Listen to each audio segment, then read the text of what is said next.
me, Daphne Sanglitan.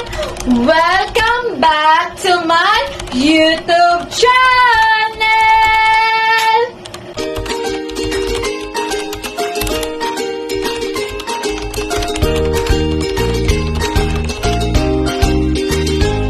And don't forget, mag-subscribe na kayo kay Daphne Sanglitan. And don't forget sa ating notification bells para update kayo sa aking mga vlogs. Entra, pasok!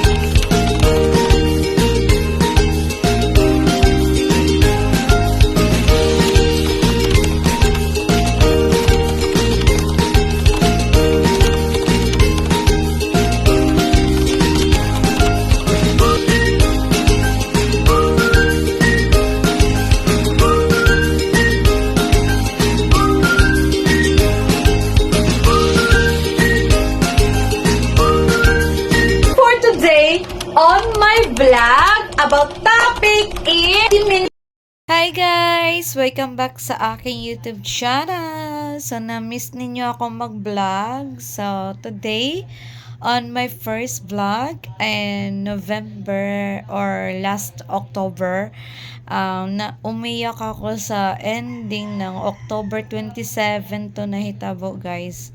Nilarga na si Kuya Albert.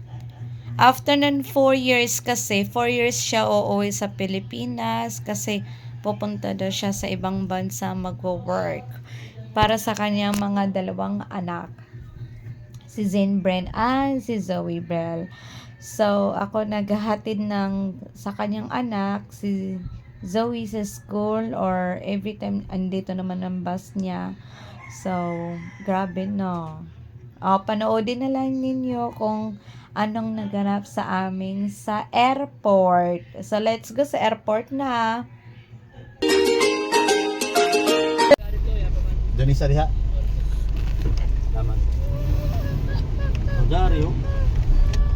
Dari. Iran tagay dul. Ay, dam din ko. Ha? May nag-parking.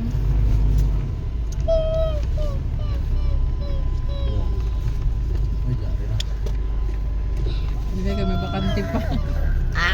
Kacamok na mo dudong.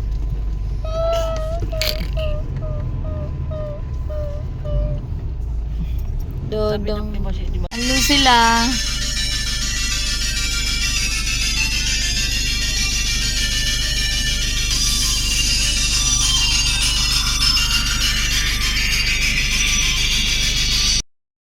Mukha pa ba yan?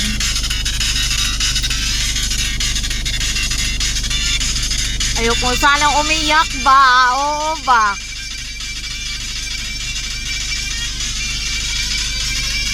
Mag-chicken pa daw siya, guys.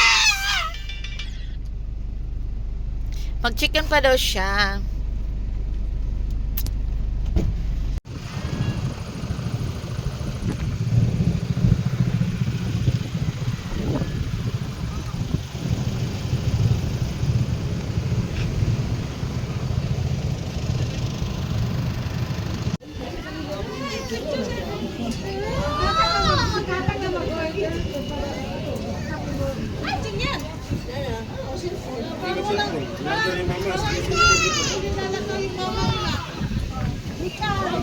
Lumayo nga. Bye! Dagang! Oh, naglungkoy na.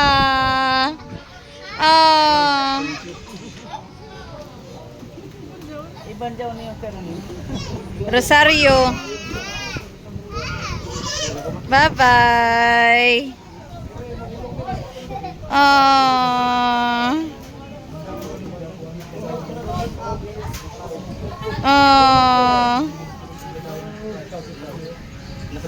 Yeah. Happy trip, ya. Happy trip.